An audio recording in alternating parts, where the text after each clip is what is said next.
It's Mayveris.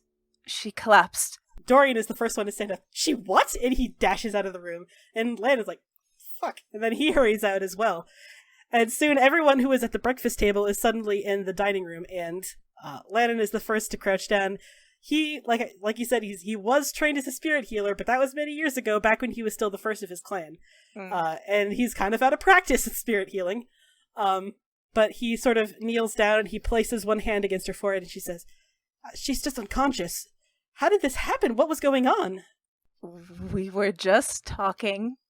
Dorian is like, he had crouched down at her side. Like, he is going into full mama bear mode again. Yeah. Like, he has, 5 friends, and he guards them all like a rabid dog. He stands up and he's like, talking about what? What happened? She asked if I would be comfortable attending the mass, and then asked about Kunari romance customs, and... What? She asked if there was anything between us, and I panicked, and... And then she lost consciousness? Yeah, apparently. Okay, Landon, is she okay? Landon's like, help me move her. And Dorian crouches down, and they help move her onto the couch. Landon's like, I think I can wake her up. Give me just a minute. His one remaining hand glows briefly with white light, and her eyes flash open, and she takes a few deep sucking breaths. Oh my goodness. What happened? You collapsed. I did? You did. Dorian leans down over her. He says, May, what happened? She says, I'm not sure. I feel much better now. He says, bullshit, May. You're the best healer in Tevinter. You would know if something was wrong with you. You must know that... May, please tell me what's going on. And she says, I will. Can you help me back up to my room, Dorian, please? I can help. What are you waiting for? My permission? Get her upstairs!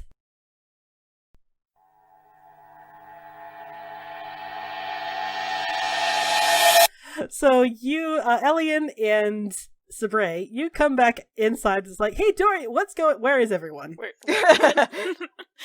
Like looking at the abandoned breakfast table. Landon comes in, and behind him you can see Dorian and Cassandra with Mayveris in her arms going upstairs. Oh, okay, now I'm concerned. What happened? Is she alright? She collapsed. She lost consciousness briefly. How? Landon kind of shrugs and says, I don't know. She hasn't told us. We presume she knows because, she's a fucking better healer than I am. You're a healer? Not really. Not anymore. Fair enough. Dorian literally told us before the ceremony that he used to be. You're an idiot. Landon says, don't worry about it. He's made himself pretty clear that he doesn't actually like me, so I don't hold it against him. I'm stutter, I never, we should, yeah.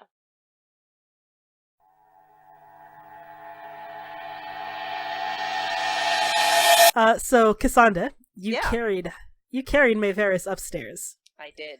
You laid her down on her bed, and now that you're really looking at her, like you've been caught up in the conversation, but she doesn't just look tired, she looks ragged. Her face is very pale. She has this fine sheen of sweat. Her eye makeup is running. Oh my god. Can you imagine? Oh, I can't. Oh. I can't even. You set her down on her bed, and she says, oh, thank you, my dear. And she does her best to sit up and prop herself up on a pile of pillows. Mayveris, this is not just tiredness. This is worse. She says, yes, it's worse. A moment later, Dorian and Landon is following behind as well. And Dorian is like, none of this, oh, I'm so delicately concerned, Mayveris, are you already? He's like, what the fuck was that, May? May, what the fuck was that? This is the kind of shit you need to tell me about. She says, oh, Dorian, you are a very good friend, even as you are extremely loud about how good of a friend you are. And he, sits down very deliberately on the side of her bed. He says, May, what happened? There's no way that you don't know what that was. You're one of the best healers in the world. Please just tell me, what happened?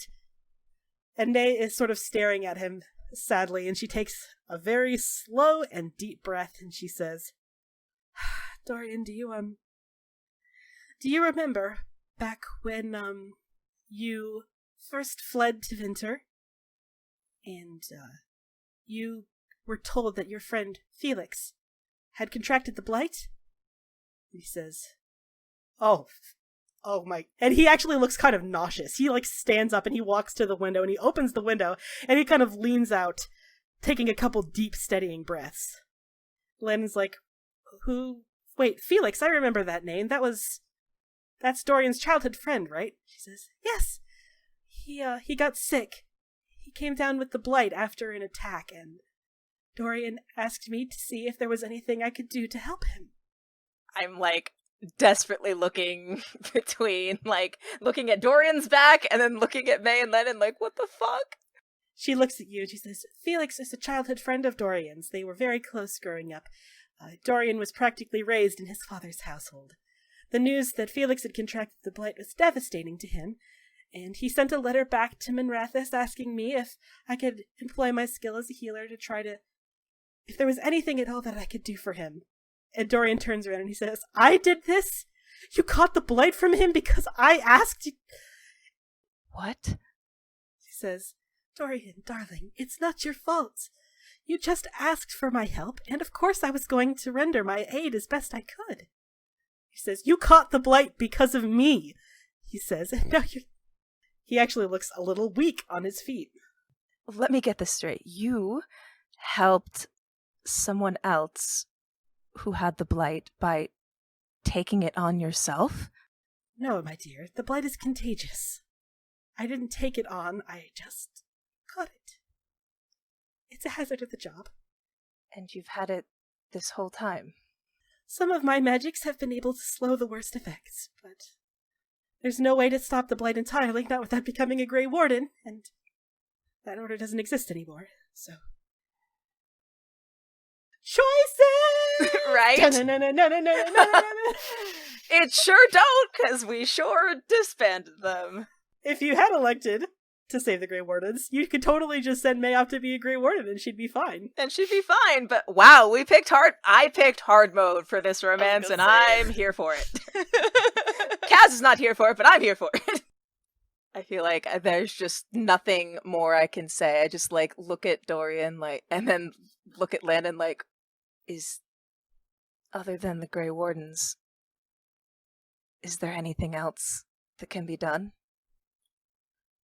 Dorian sort of laughs bitterly. He's like, that's why I sent May to look after Felix. Because if there was anyone in the world talented enough and capable enough to find a cure for the Blight, it would be May. And look what happened to her. And he swears into Veen, and he kneels down at her bedside. He says, May, I am so sorry. If I had known... And she immediately puts her hands over his, and she says, Dorian, don't you dare blame yourself for this. This was a strike of fate. It couldn't have been stopped or changed by anyone. Kunari also have a sense of fate. Asit Taleb. I've never agreed with it then, when I was part of it, and I don't agree with it now. There has to be something that we can find or do to change this. She sort of smiles at you and she says, the Blight has been the scourge of living peoples of Thedas for thousands of years, my darling. If there was a cure to be found, surely we would have found one by now, don't you think? Probably. Yes. It's better this way, I think. And Dorian's like, how on earth could it possibly be better? And she says, I'll be reunited with Thorold. And Dorian sort of laughs hollowly, says, May, you don't even believe in the Maker. And she's like, no, I don't. But that's fine. We'll be in the same place, whether that's at the Maker's side or not. It's a selfish thing to think, but I don't accept this. There must be... Surely with all of the mages present, we can be the first ones to find a cure. Surely. She is staring at you sadly, and she says, well, Just do what you feel like you have to do, my dear. But don't get your hopes too high. The one time I actually had hopes.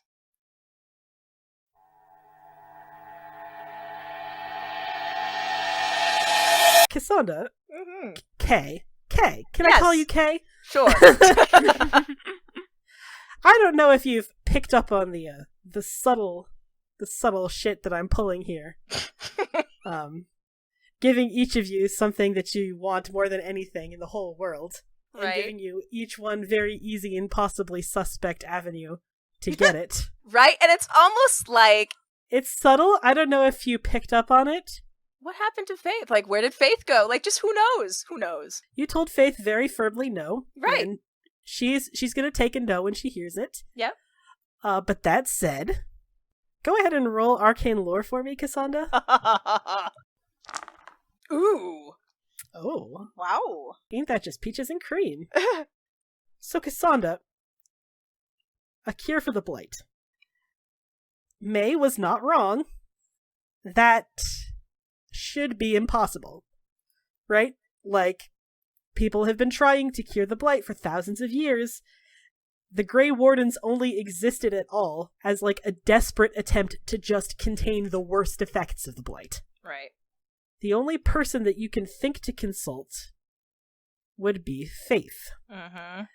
If there is anything in the world, the Fade or the physical realm, that could even have an idea of how to cure the blight, it would be a demon. And it would be part of a deal. Mm-hmm. There are still some lyrium drafts left over from that attempt to save Leander from tranquility. Oh, really? Okay. Yeah. Huh. Interesting. And it's getting kind of late at this point. It sure is. It sure is getting kind of late. And you've got that mass in the morning, and May has insisted that she'll be fine, and she'll just go to bed early and have a cup of tea in the morning, and she'll be fine. She's not dying tomorrow. You know, she is dying, just not tomorrow. And so if you wanted to, say, for instance, talk to Faith, the best way to maintain full consciousness in the Fade would be to take a draft of lyrium before you go to bed. Mm-hmm. Just as a wild, for instance. Right. You know, if somebody were to do that. You might feel a little bit guilty taking a draft of lyrium, because lyrium is very expensive, but then again, fucking Dorian is stacked. Right. So, steal from the Right. rich, honestly. Right. So these people are made of money, so honestly, like, who cares?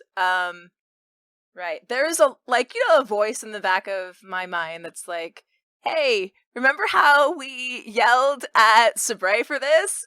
And, you know, this thing that you're considering, and it's like, you know, I see your point past me, but also desperate times. But also, my girlfriend's dying, so go fuck yourself. Right. I was like, you know, that's a really good point. And then I down the lyrium. Just like that, huh? Yep. You just walk downstairs and you just throw it back? Sure. Let's do it. All right. You walk downstairs, you throw the lyrium back. You've got 10 minutes to get back to your bed or you're going to pass out on the floor. So what are you thinking on your way up to bed? I am thinking solely of May. Just like the only reason that I would do anything like this is for someone else that I'm like, yes, now I understand. Perhaps I understand a little bit of what drives people to do this thing. So Cassandra, you are asleep almost before your head hits the pillow. And you are dreaming.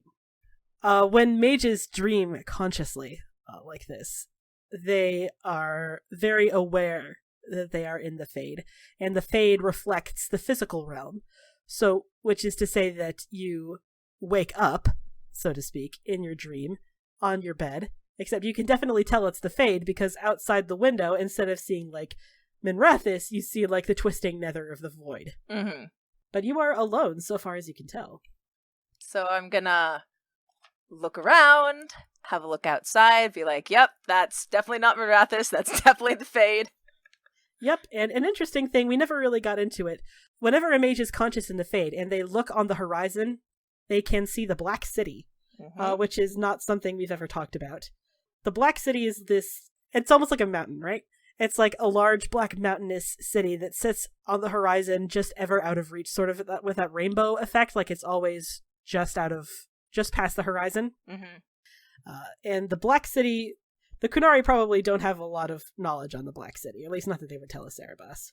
Mm-hmm. But according to Andrastian lore, the Black City was once the Golden City, the seat of the Maker, and then the Tevinter mages came, and they tried to break into the Golden City with blood magic, and there's a whole part of the Chant of Light where it's like, now see the Golden City blackened. You have brought sin to heaven and doom upon all the world. And it was this act of treason, allegedly, according to the chantry, that started the Blight. And I just thought, yeah, that might be interesting to think about. Sure. It sure is a really interesting thing to think about It's now. Yeah. interesting to think about the origin of the Blight while you're desperately trying to save someone from it. I just thought that would be Right, just for flavor. And yeah, as I'm looking at the Black City, like, wavering in the distance, look around, and I'm like, Faith, are you here? It's silent for a really long time. It's so long that you think for a second maybe it just didn't work. And then a very small voice from the corner of the room says, I'm here. Come out where I can see you. Okay. And this pale little elf girl comes stepping out of the corner, sort of melting from the shadows. She looks very nervous. I know what I said before, but I need your help. Okay. Help with what? There is someone, Maeveris. She has the Blight. Oh. What's the Blight? It's a disease. There's Darkspawn and the Archdemon. It's bad. We're trying to stop it, but without Grey Wardens. She's just staring at you like most of this has just gone completely over her head. She doesn't know what the Blight is, she doesn't know what the Grey Wardens are, she doesn't know what an Archdemon is. She's just sort of staring at you in confused silence. It's a deadly sickness, basically, and we had a group of people that were known for at least managing it, but not anymore. Oh. I thought if anybody would know about cures, it might be you. She sort of hesitates, sort of shuffling her feet, and she says, I'm not a healer, right? Right, but My friend Compassion, he was a healer. Compassion. Uh-huh. He was a good friend of mine. I remember him from... And she kind of squints like she's trying to remember. I don't remember where I remember him. I've heard that name. Elian said he had met a soul named Compassion. Who's Elian? Oh, Elian is... Oh, wait. Is he the one with the funny accent that we saw in that dream one time? Yes, that would be him. Oh, yeah. But he is no mage. So... If you want my help, I'd be more than willing to do so. Like I said, I'm not much of a healer, but I might be able to do something. Is there a way you could contact Compassion? Maybe. If he is inside this alien person, I might be able to reach in and help him up or out or something, maybe. We'd have to... And she looks a little hesitant. We'd have to bond pretty strong. I don't know if you necessarily understand the ramifications of that. Tell me, if we bond, what will happen? Well, I'll become aware of what's going on in the world around you, and you'll become more aware of me. You'll take some of my essence into you. The name I chose, Faith, I chose it deliberately. It's all that's inside me. It's all that I'm capable of being. If you agree to take me in, some of that will rub off on you. I sort of take a moment and just look at Faith and look around, and I'm like, all right, then I will let you in. She seems kind of surprised. She says, "You're really sure?" And it is... Everything you've been told about demons, Cassandra, is the minute they get permission, they're like, okay! And then they're like in there. So Right. The fact that she's hesitating is very strange to you. You're really sure? It goes against everything I've been taught, but if it can help her, I want to do it. Okay. She says, and steps forward and she says, "It won't hurt." And then quite abruptly, Cassandra, you wake up and it is morning.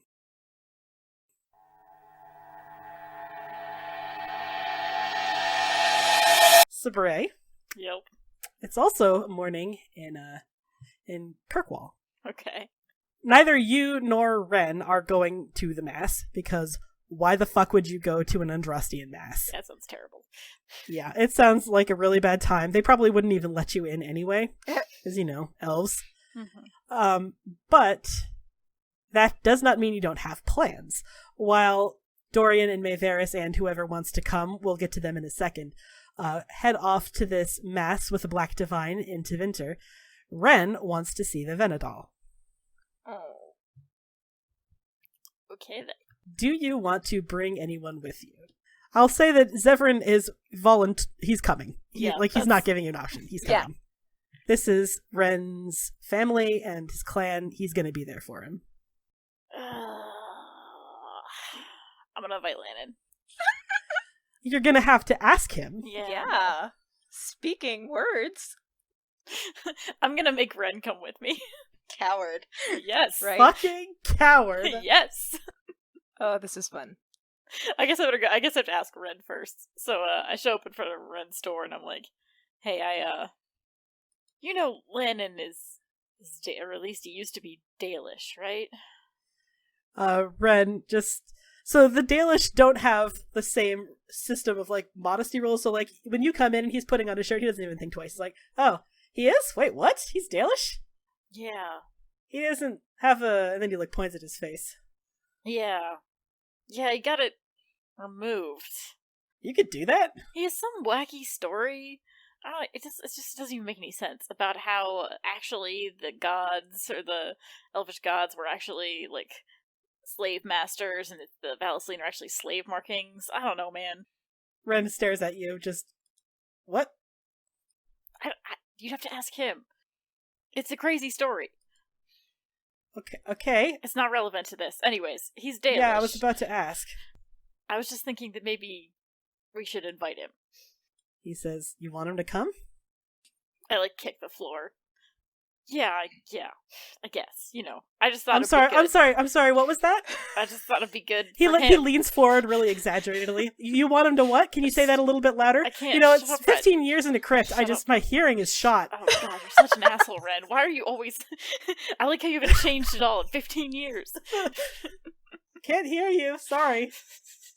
I just thought we'd be doing him a favor, Ren. Thought we'd be doing him a favor. By taking him to the grave of our clan. Yep. That's doing him a big favor. He might want to do that. Shut up, Ren. He's like, "I will agree to let him come if," he says, "you admit that you're sweet on him." And then he folds his arms over his chest. They're such an asshole. Zevran's like, "You should do it. He doesn't kid about this stuff." He's fine, I guess. Sorry, just the hearing is so bad. The acoustics in that crypt, they were just... I should have left you in that fucking crypt, Ren. But you did it! Regret all of my life decisions up to this point. Fine, he's easy on the eyes. There, are you happy? That's not what I asked. That's not what I asked. I don't know what you want from me. Zevran says, I saw him staring at him when he was in the training room with Cassandra the other day. And Red's like, "Oh, did you?" Oh god, I turn on Zevran and I'm like, "Shut your fucking mouth." Zevran's like, "I am not on your side in this discussion, my friend." Just admit it. It'll be healthy. You'll feel better afterwards, and I can lord it over you for the rest of the week. Okay, that's that one. That's a the one that win-win. you like. Look, would you just help me invite him? You need my help inviting him? Yes. Okay, but first you gotta say, Ren, you're the best big brother in the whole world. I, like, punch him in the shoulder. Ow. You're the best. Man, you're really trying to wiggle out of these... whatever. He says, you know what, it's fine. I kind of want to ask him about that Valisline thing anyway. You're sure he's Dalish? Does he speak Elvish? Yeah, yes, he does. Huh. And he goes... So, Zephyrin found, like, this, a cane for him, but it's very distinguished, right? It's, like, solid wood, and it's got cool carvings on it. It's still a cane, though, and he still hobbles around like his legs don't work very well, because they don't. But he, sort of hobbles down the hallway, and he says, "It is extremely cute, by the way, watching you be all flustered around him." I really, really regret taking you out of that crypt. Yeah, that was bad planning on your part. And then he uses the cane to knock on the door. And then a moment later, the bedroom door opens, and Lennon, looking like it's morning, like this is the hill I will die on. Lennon is not good at mornings. He doesn't like mornings. What?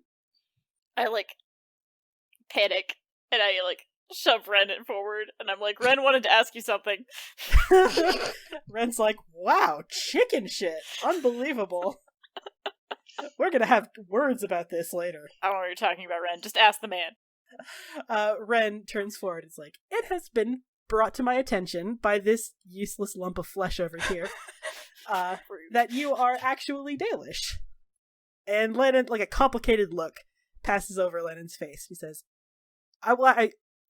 yeah, kind of. I mean, I was born Dalish. I wasn't born in Clan Lavellan. I was ripped away from my birth clan and put in Clan Lavellan when, and he holds up one hand and, like, he lights up some sparks with it when that happened. Ren's like, oh, okay. Yariel wanted to know if perhaps you'd want to come with us to the Venedal this morning. Just seemed like something you might want to be there for. Lennon kind of looks sideways at Sabre and then over at Ren again. He says, I mean, I guess if you want me to be there, I can. It's not my clan, and I'll understand if you wanted to be alone. Kind of expected you to want to be alone.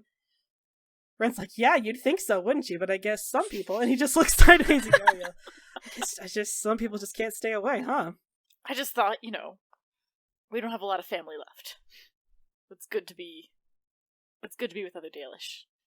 Yeah, it sure is, Ren says. I, stare at him angrily. Just, pure daggers, and, elbow him in the side really hard. And he says, anyway, if you're a mage, then you probably know all the old songs and stuff. You were, the second? This is the first. I was the first of Lavellan clan. Yeah, I know all the songs and stuff, so if you... Sure, okay. Give me, at least 15 minutes, because I need some tea. And you get him to agree. Excellent. So are you looking forward to this, Yariel? Ooh. Lennon aside, in general. Yeah, I think it's it's a really mixed bag. I mean, this has probably been something I wanted to do for years, is be able to properly put my clan to rest. But it's also just a reminder of everything we've lost. It is, yeah. You can tell that Ren is sort of in the same boat. He only learned a couple days ago that Clan Sabre was completely dead. And he does want to pay his respects, but also, this is the worst news he's ever gotten. So Sundermount. Sundermount is a mountain right on the southern coast of the Free Marches, constantly lashed by the waking sea. It is not that far away from Kirkwall. It's maybe a day's journey from Kirkwall. It's noted for being home to some very ancient elven ruins, catacombs of the ancient elves. The story goes that the elves of ancient Arlathan were deathless. They were immortal. But at a certain point, they would grow weary of living, and they would willingly separate their souls from their bodies and commit themselves to what was called uthenera, which meant the waking sleep. It was death but willing. It was something they willingly subjected themselves to when they had grown tired of life. And Thundermount hosted a graveyard for the ancient elves, of the elves that went there to willingly die, to go to Uthenera. Of course, like I said, in Thedas you can't spit without hitting elven ruins of some kind. They're absolutely everywhere. But this one in particular was a very somber sight. And your clan, while they stayed near the foot of Thundermount, were always very careful and very respectful. The Venedal that you planted, it would have been probably about 10 years ago now. You haven't been back to the tree that you planted there in about 10 years. It stands exactly where you left it. The ground around the base of the tree as you come around the corner is lush and overgrown. The grass that runs down the hillside has spread around its base, and you can see the tree, the Venedal itself, is large enough now that there are a couple nests of birds that are living inside it, and a couple of them take wing away as soon as you approach. Ren, beside you, his breath kind of catches at the sight of it. Yeah, I think I'm already just having a hard time. There are a few old, overturned Aravels. They were just too big for you to move on your own. They have been overrun by weeds now. Just skeletons of what they used to be. And Ren kind of slows as you approach, looking around the scene. There's really not any trace of the violence left anymore because it's been a decade, right? All signs of violence have been slowly taken over by nature again. I think I sort of slow to a stop next to him, and I'm like, it's a lot more peaceful than it used to be. Ren spends a while looking around, and he says, You did well, Ethelon. As well as you could have done. Oh, man. I'm, tearing up a little bit at that. But I try to hide it. I, wipe my eyes quickly wipe my hand over my eyes really quickly. Lennon goes up to the only tree in this clearing and he says, This is the... That's it. This is it. He nods. And he reaches into his bag and he pulls out a small knife and he starts carving the traditional runes into the Venedal, the trunk of the Venedal. Zevran is he's sort of holding back a little bit because, he wants to be there, but also he's not Dalish. He doesn't know what you're supposed to do in this situation. So he just sort of hangs back and he lets the three of you take the lead. What are we supposed to do? Do I know am I doing the ritual again, essentially, what I tried to do last time, but the right way? So when this happened the first time, all you could do was plant the tree, because you're supposed to plant a tree. You didn't know anything about the carving the runes onto it, although that makes sense. It's a good thing you have an actual keeper or a first here to remember this shit for you, because you did not remember that. He starts carving runes into the bark, and then as soon as he's done, he puts his hand against it and infuses them with magic. It marks it as a Venedal, not just a regular tree. All you could do was plant the tree and sing the eulogy, and Uthenera is the name of the song. As best you could remember it, you couldn't remember all the words. And as soon as he is done carving the trunk of the tree, Lennon takes a couple steps back, he puts the knife away, and he starts to sing in Uthenera. So traditionally this song is sung on the passing of a single member of the clan. But obviously, they don't have a song for what to sing when your whole clan dies. In Uthenera it's almost not a song. It's closer to a chant. A very low chant with very deliberate bounces higher and then back down. It's very somber, but, it is a eulogy at its core. It feels unworthy to say he does a pretty good job with it, but he does. He sings in Uthenera, and he commits their souls to Uthenera for you. What's going through y'all's head? Oh, man. I think I have, grasped Ren's hand in mine, and I just have tears streaming down my face. Zevran comes up from behind, puts his hand on Ren's shoulder, just stands quietly. The song eventually ends, and perhaps it's your imagination, but you feel the magic from the runes from the song shift something in the air. One of the birds that had nested and flown away flies back, roosts again, of where it used to be. Lennon takes another couple steps back, and he looks at the two of you and he says, if there are any goodbyes that you want to say, now would be the time to do it. I think I step forward, and look at Ren and say, together? He says, I don't know what to say to you. What do you say? I've never been good with words. The apple doesn't fall too far from the tree. But he does step forward with you, after some reluctance. I think I put my hand on the tree and I'm like, we will miss you. We will always miss you. Every day we will remember you. And all we can hope for is that in time we can join you. Lana says, well, hopefully not too soon. And he puts a hand on your shoulder, Sabre, and then he remembers, oh yeah, you don't actually like him that much. And then he kind of takes his hand away and he puts it in his pocket instead. Oh, I look kind of surprised at him, and I sort of say quietly, "Thank you for joining us. It meant a lot." Don't worry about it. And he inclines his head, and he just lets the pair of you mourn. An opportunity that I don't think Sabre has ever really gotten. Nope. Yeah, I think especially with family, this is really meaningful. It's heartbreaking and it's hard because he's repressed it for a long time. But it's good. It also means a lot to him.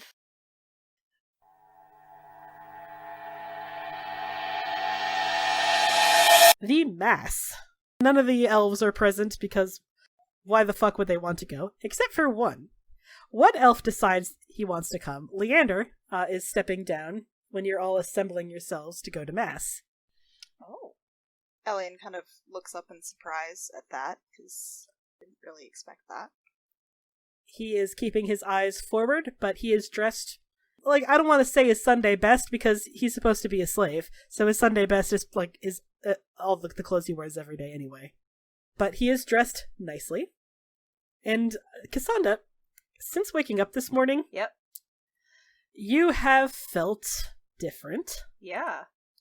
You haven't felt like an abomination, although, admittedly, you don't know what it would feel like to be an abomination. Right. But you feel hopeful. Interesting. You feel like obviously you just got some of the worst news of your life last night. May admitted that she has the Blight, and it almost certainly there is nothing to be done about it. But you come downstairs and you see her. She's dressed in her Sunday best, which for her is markedly different from her everyday clothes. And you feel this warm surge of almost reassurance. And you realize it's Faith that's telling you this. She's telling you it's gonna be okay. We're gonna figure it out. You can almost, but not quite hear her voice. More like her presence reassuring you. Oh, that's very cute. And also a very new and different thing for Cassandra to feel hopeful. Huh. Dorian is there looking quite dapper, of course. He was invited. He and Maverus were the ones actually invited. Is there anyone else coming? Ellie, and I assume you're coming. What are you? Oh yeah. No, Please keep your clothing descriptions short, you unbelievable fop. I hadn't even considered what his Sunday best would look like. Bullshit! Thanks. Bullshit. You're probably wearing a big floppy church hat, you fucking fop. There we go. No, probably no hat. I don't know. If Dorian's wearing a hat, I'll wear my hat. But if he's not wearing a hat, I'm not wearing a hat. Yeah, and you actually made this point when we were talking about it, and I actually liked the comparison. I think you said it was like a Roman Catholic going to an Orthodox mass, which is pretty much exactly right.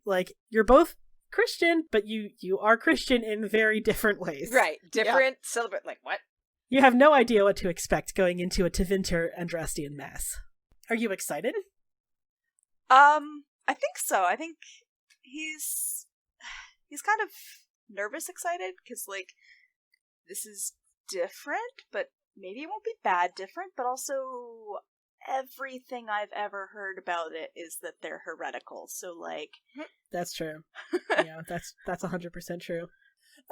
So you all head out into the early morning Tevinter sun. There's a carriage waiting for you, of course.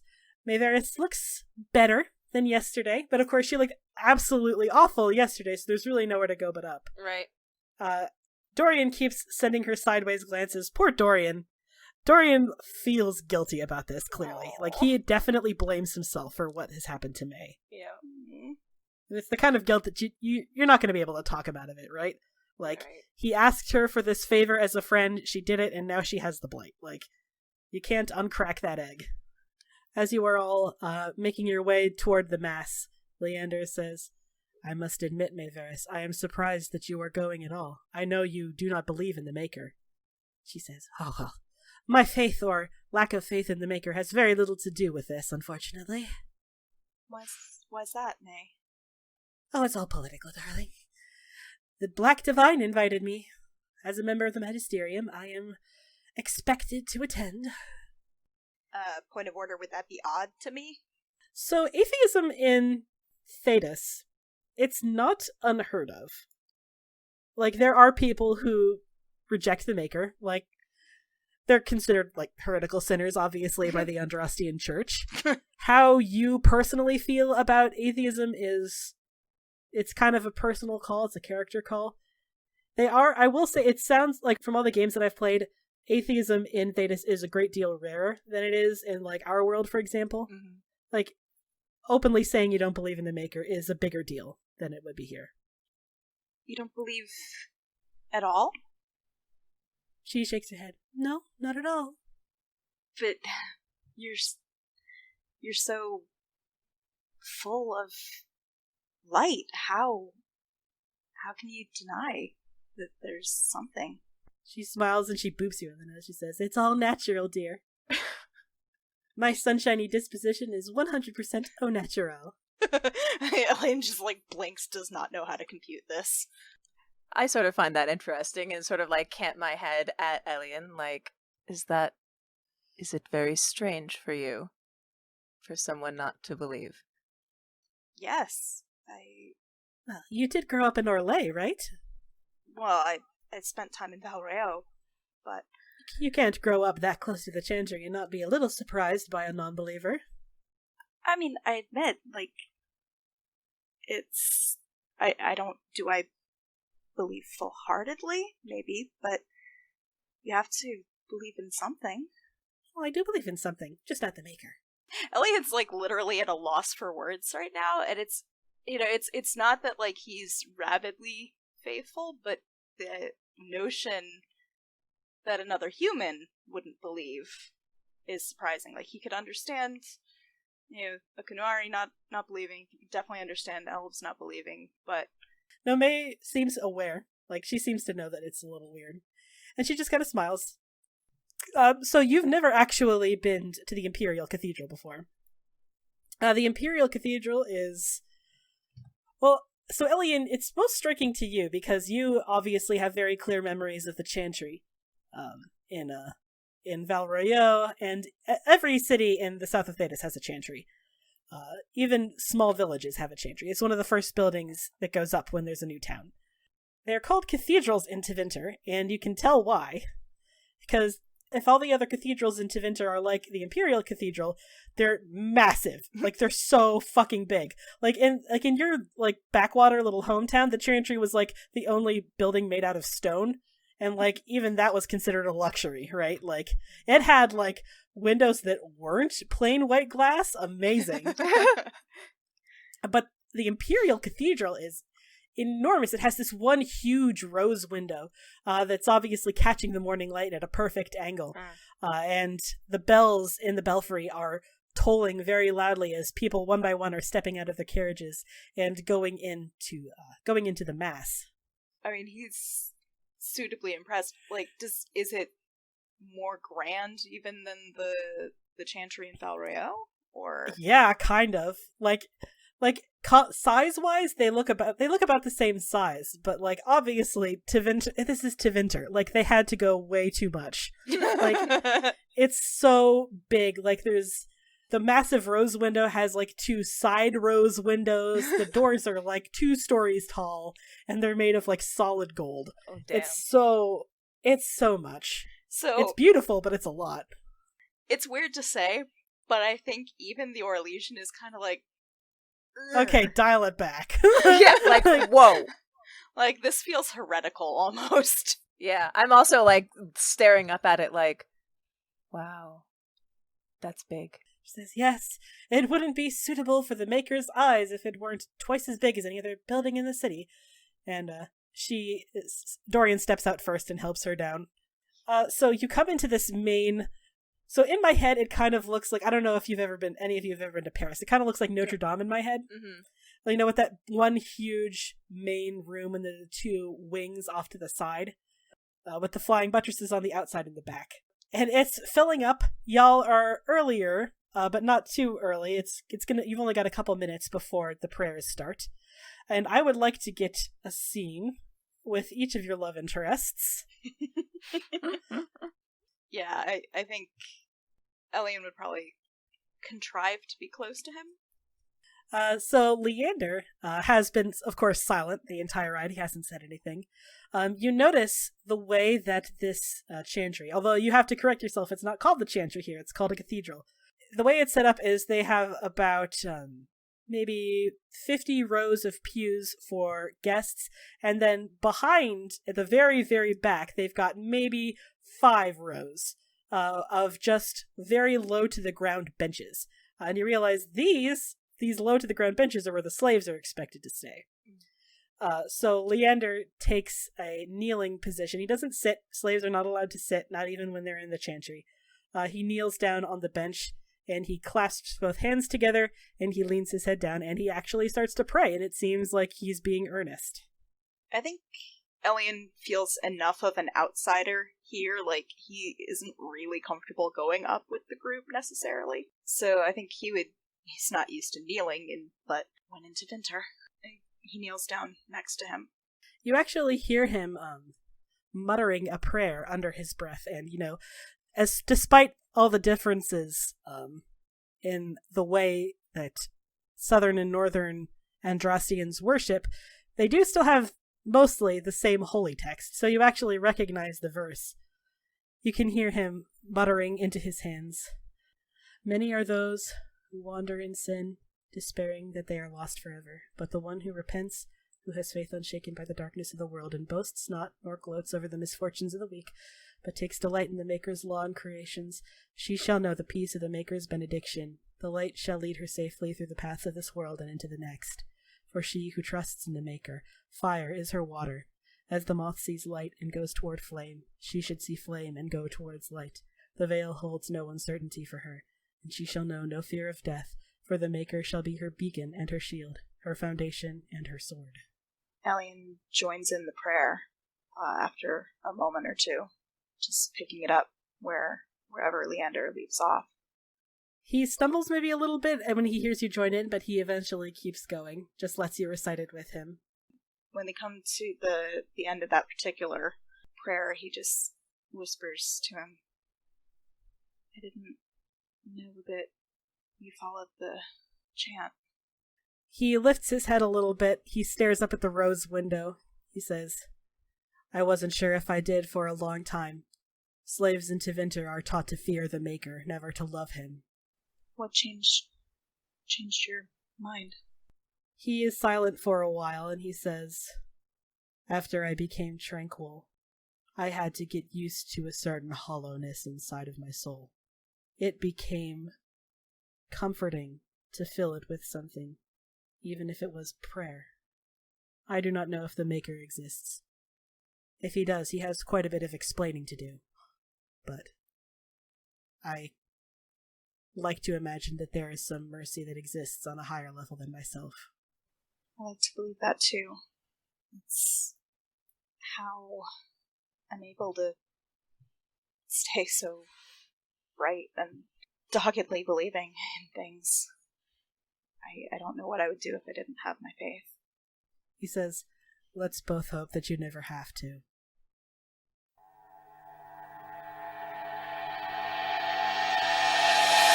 So Mayveris doesn't look uncomfortable, but she also doesn't look like she wants to be here. like Dorian, on the other hand, she's not far from Dorian. Dorian is leaning forward. He's praying and he's got his eyes screwed in concentration. And she kind of leans over toward you and she says, he's actually very devout. That kind of surprises me. I suppose it shouldn't. But, it surprised me too a little bit. Once we became friends and once I learned the measure of his character, I was a little bit surprised to hear that he had so much faith. I suppose it's possible that he was just born into it, but it seems very sincere, especially after what happened with Lannon in the Inquisition. I suppose that would make sense. He seems to take great comfort in the chant, and, well, I'm not about to discourage that, no matter what I believe. I know you are expected to attend, but are you sure you're all right? How do you mean, my dear? After last night, I mean. Oh, yes, I'm fine. Don't worry about me. I am dying, but not today. It's both comforting and not comforting when you say it like that. Ever since I realized that I did have the Blight, it's been tempting, I admit, it's been tempting to try to find some spark of faith that still exists inside me and fan it back into a flame, maybe for my own comfort, if nothing else, but I don't know. If anything, this whole experience has made me less likely to believe in the Maker. I see. I'm hardly the first victim of the Blight, and I'm certainly not going to be the last. And if the chant of light is to be believed, it was the Maker's own hand that set this curse upon us. She kind of looks ruefully up at the rose window, and she says, what sort of presumptuous prick would do something like this as a punishment? I don't know. But if that story is to be believed, then he indeed has much to answer for. She looks back and she says, you know what surprises me more than that? What? That Leander still has faith. Everything he's been through, and he still believes so deeply in the Maker. I don't know how he does it. She looks at you. What about you, my dear? Do you believe in the Maker? I sort of look at her and then look up and around, and it's not something I've given heavy thought to be honest. As I understand it, the Kyun is mostly atheistic, isn't it? That is true, yes. Most of my thoughts are preoccupied with, is this the day Arvarad finds me, and the day that I die and am returned? Faith is not high on that list, normally. I'm sensing a but coming. You are perceptive, as always.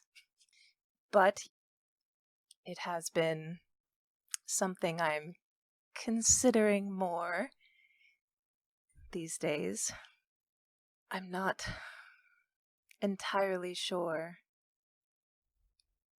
I feel like I want to believe in the Maker, but to have that comfort is something unknown, strange to me. I don't know what I would do with it. She says, you and me both. And she kind of looks up at the rose window again. She says, I think, honestly, I think it's better. Having a lack of faith means relying on nothing but yourself. Your own capability, your own strength of mind. And it means that when you're disappointed, there's no one else to blame. I guess it's sort of a double-edged sword when you put it that way. She looks over at you, like, I'm very clumsily trying to lead to a point, my dear. She says, our conversation last night Before we continue, will you faint again if we start this conversation up? No, I'm sorry. I feel much better today. Okay. I promise. Okay. She says, the point that I was trying to lead to before I want you to be very aware that if you do get involved with me, it likely won't be for very long. That was all I was saying. I just want you to be ready for that possibility. And I would understand if, for that very reason, wanted to take a step back.